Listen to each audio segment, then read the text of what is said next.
I'm Federica Fragapane and I'm an independent information designer. And I usually work on organizations. Oh, can you see the panelists? No, you can see just my screen, right? Yeah, we can see your screen. Okay. I usually work on data visualizations collaborating with magazines and organizations. I'm co-author of Planet Earth, Children Book for National Geographic Kids and White Star, and co-author of the Atlante Geopolitico dell'Acqua, an atlas dealing with water-related topics. And during the years, I've collaborated with Scientific American, BBC, UN, and with Corriere della Sera, an Italian newspaper.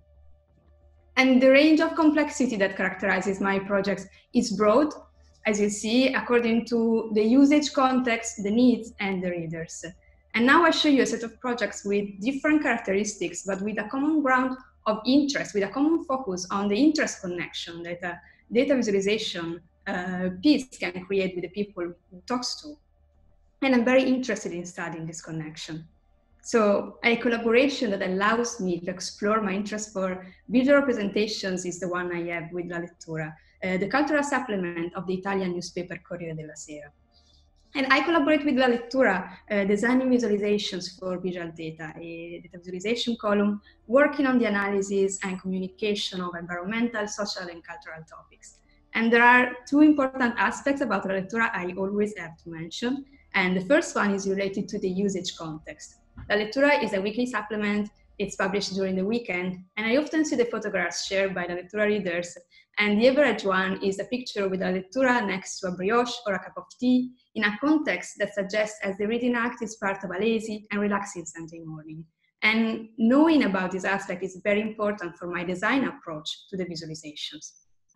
The second aspect is the fact that for this kind of project, I'm asked to visual experiment while providing meaningful contents. And so the intersection of these requests allows me to work on pieces that have an informative purpose, of course, but that are also next to the data art field.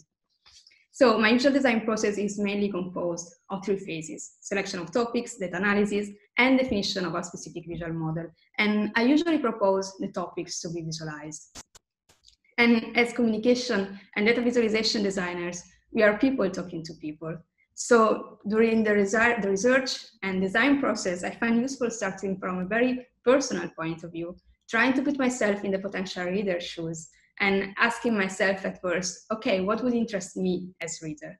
And then of course, could this topic also be interesting for someone else? I won't ever have a sure answer, of course, but I think that this exercise can be a good starting point for finding interesting stories to communicate. For the visualization, I'm going to show you I visualized data on CO2 emissions for 40 countries, analyzing the changes over time. And an important phase for me is the inspiration one. I usually spend a lot of time looking for visual inspiration, not only when I have to start a new project, but almost every day. And I really love to pay attention to the shapes, to the textures, to see what could be the hooks, the hopefully pleasant hooks to hook the reader's gaze with. And in this case, I found this image, and I was impressed by the feelings it caused on me because I thought it was beautiful, but at the same time, the colors and the textures made me also find it slightly creepy, and I liked the idea of trying to use this combination of feelings. After having analyzed the data, I worked on the definition of a visual model, of course, an essential step. And this step for me has two kinds of influences, I've noticed. The first one is given by the data themselves, of course. So I study them, I filter them, trying to see what could be the most interesting way to give them a shape. And then also the inspiration phase as a role. I've noticed that all the visual elements I filled my eyes with during the inspiration phase help me in defining new visual structures. So in this case, I decided to show the CO2 emissions data for a set of countries. Each radio represents a year. And I decided to use for each country these petals whose length represent the tons of CO2 emitted. And after having visualized the data, I really worked a lot on the texture and the look and feel, inspired by that image and also by the feelings coming from it. And when I work on La Lettura projects, I always try to work on different layers of information to give the users the possibility of reading the topic I'm talking about with different deepnesses of analysis. So in this case, the first layer is given by the emission data. And then I added the second layer, the color, that here represents the change in the emissions over the previous year. So red for increased emissions, blue for decreased ones. So here, as you can see, I use the color as tool to help the readers in using the piece I'm working on. And this is the final visualization. So there are certain elements that can quickly be seen, such as the size of certain countries, for instance, and keeping this possibility is very important. But there are also elements that need time to be read in a kind of slow reading connection between the user, the reader, and the piece that is related to that particular usage context, that unique usage context. And when I work on such projects, I used to think about them as a visual equivalent of long articles. Designing visualizations is an act similar to the writing one for me. I'm writing with visual alphabets and sometimes also experimenting with new visual letters. For this reason, it's extremely important to provide the readers all the tools to use these alphabets. And this is why designing a clear legend, of course, it's very important. And after having designed visualizations and legends, it's very important to test them. And my parents are my favorite testers because one, they can be very critical in a constructive way, and two, they are not database experts, and therefore they represent the majority of my potential readers. Important to say that. Here you can only see messages from me to my mom because my dad refuses to have a smartphone, but he's a very good tester anyway. So another lesson that I learned is that the act of temporarily detaching from myself, from my works while they're still in progress is a very useful one. I noticed that starting from ourselves can be a good starting point, but then we have to detach from ourselves at a certain point. So the process behind this kind of projects can be an intensive one, and sometimes I have to work on them in a relatively short amount of time. And getting lost in this intense workflow and losing sight of the readers is a risk. For this reason, I think that taking a moment for detaching from my work while it's still in progress to show it to other people can be a good way not to be trapped in myself. So I noticed that when I come back to my visualizations, after having sent them to my parents, for instance, I often have new intuitions on how to improve them, also before reading their comments. For La Lettura, I also experimented combining data visualization and illustrations. This piece, for instance, is a sky map, an evocative sky map as it's seen by the pilots. They have different boundaries and different reference points. And so they asked me this time to combine data visualization, cartography, and illustrations. And this experiment with infographics and illustrations were then followed by a beautiful opportunity. In 2016, I designed a whole book combining these two elements. It's a children's book whose aim is to depict our planet for the children with the tools of infographics and illustrations combined.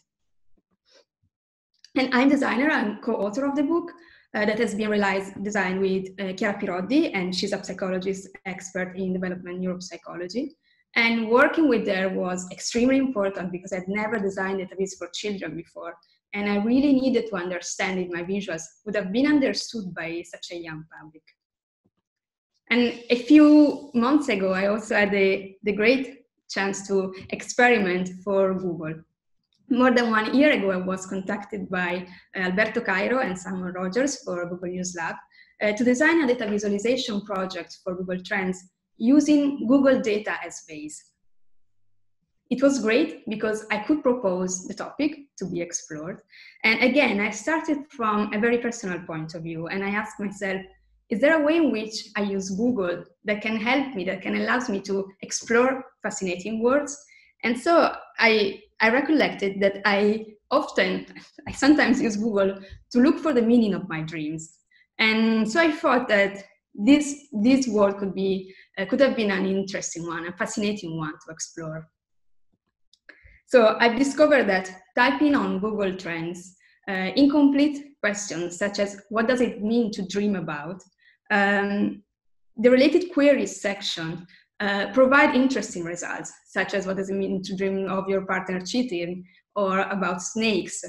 And I'd also discovered that typing the question in different languages allowed me to explore, again, very interesting findings. I've discovered that there are very universal dream subjects, apparently, and that there are subjects that are very language specific. So after having analyzed the data, I discovered that there were many interesting points of view from which to explore this topic. And so I decided to have a structure in 4 chapters. And also in this case, after having defined the structure, I really spent a lot of time on the look and feel and on the details, because I really wanted to design a piece with a look and feel able to dialogue with the contents, again, to hopefully create an engaging connection with the people who talks to. And the final project is a website, theshapeofdreams.com, and I can't code, so to design it, I collaborated with Paolo Corti. He's a super talented developer, and without him, all my fuzzy shapes and petals wouldn't exist. So chapter 1 shows the dream subject by ear and language. During the data analysis phase, I really had so much fun in exploring the subjects, and I really wanted to give the readers the possibility to do the same things. Here, the number of petals for each dream subject shows how the interest on the subject increased over the previous year. Dreaming about snakes and fallen teeth or broken teeth are definitely the most recurring ones. Then I created some micro-categories of dreams, such as family, human body, or natural elements. Each radio is a micro-category, to see how the categories change according to the year and the language. Chapter 3 explores the trends for the interest on certain dream subjects, and we found out that there are very interesting peaks, such as dreaming about tsunami, for instance, in 2011. And then I was also interested in exploring how our dreams connect us. So how do the dream subjects, whose meaning we look for on Google, connect different languages? There are some recurring subjects that connect certain languages, such as dreaming about crying, for instance, that connects English and Arabic. And I found it very interesting and also very poetic. So I also wanted to visualize this topic. And working on this project was super interesting, both for the contents and also for the visual experimentations it allowed me to work on. The next project I'm going to talk about, anyway, is the most emotional, intense one I've ever worked on. So it's a very different one. A few years ago, my boyfriend told me about a boy he had met. An asylum seeker arrived from Somalia who, talking with him, talked about his journeys to arrive to Italy.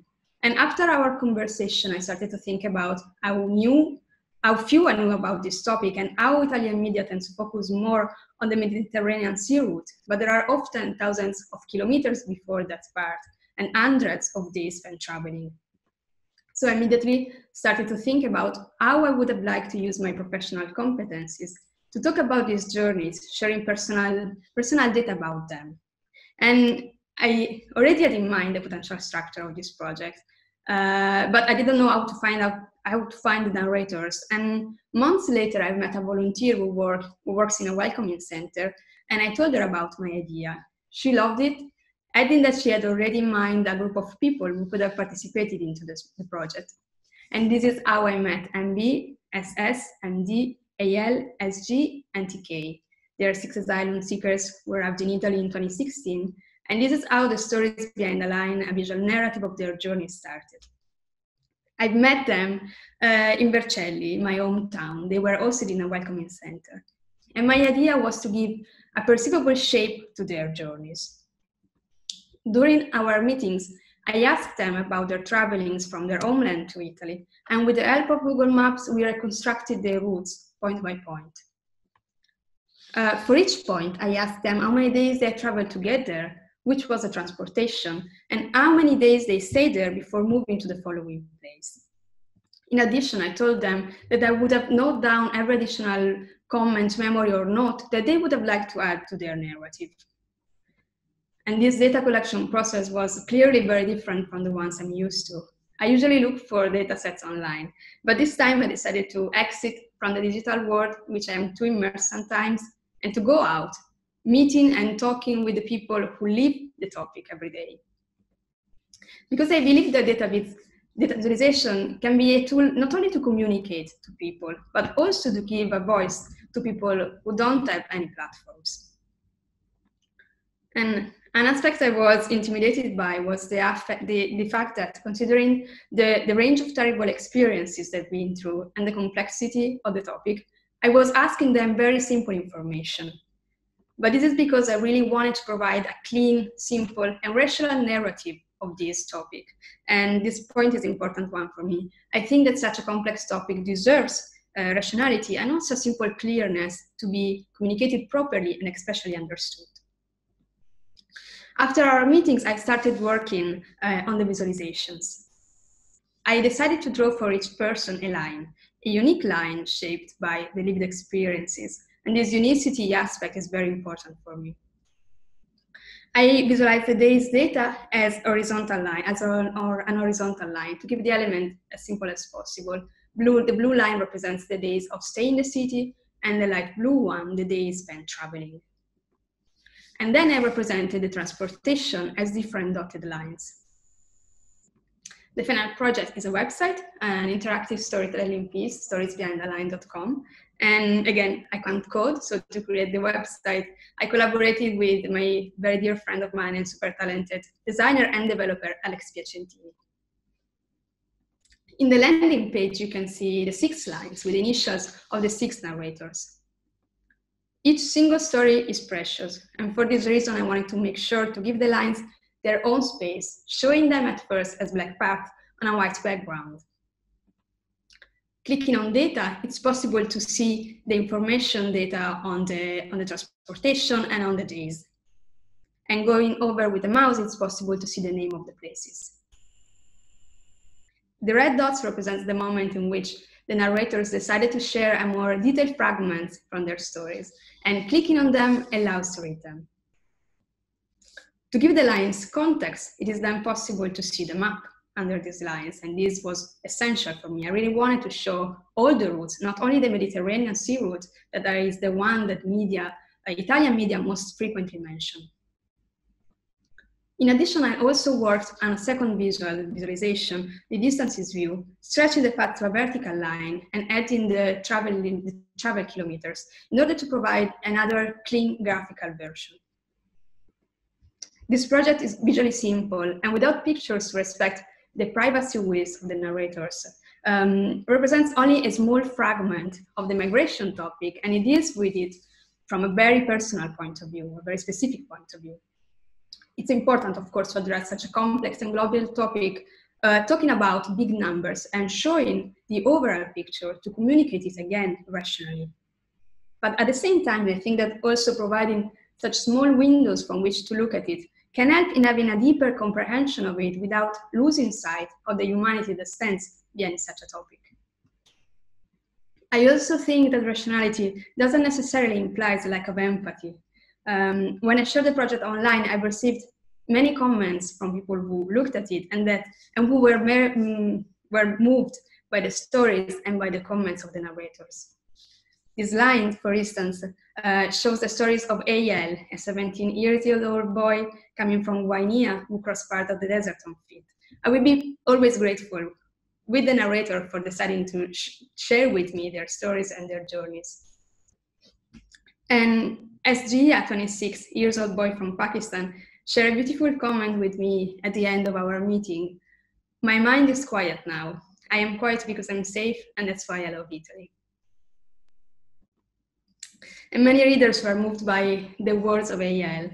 You have a beautiful life here because you know that you're safe. So many things have changed since the last time I've met them.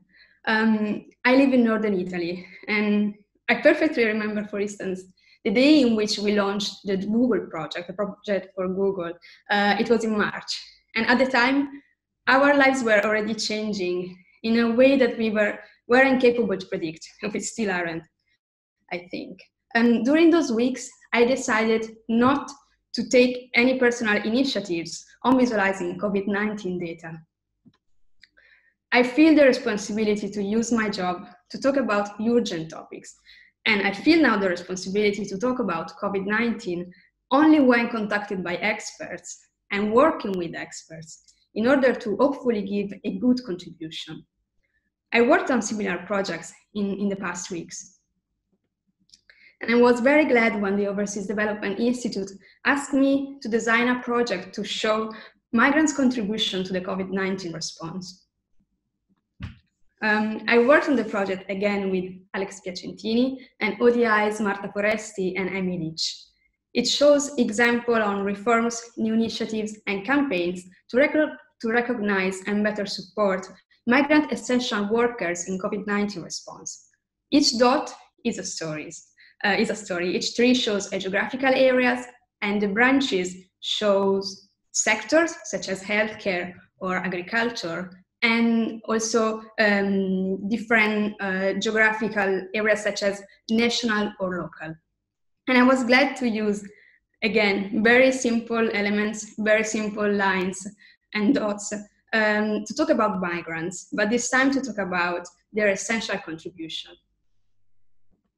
Okay, time to conclude. So as you have seen, I talked about projects that differ from each other in terms of complexity, contents, and needs. But all of them, from my point of view, are characterized by an interest on the focus that they create with the people they talk to. And it can be a connection, this connection that they create can pass through experimental visual alphabets that communicate topics in their complexity, hopefully engaging the readers, or with very simple visual elements that have pressure and meaningful stories behind them. I'm very curious about the possibility that database offers in terms of telling stories and creating such connections. And I'm very interested in using data visualization as a tool to communicate to people, and also when it's possible, to give them a voice. So thank you very much for having me.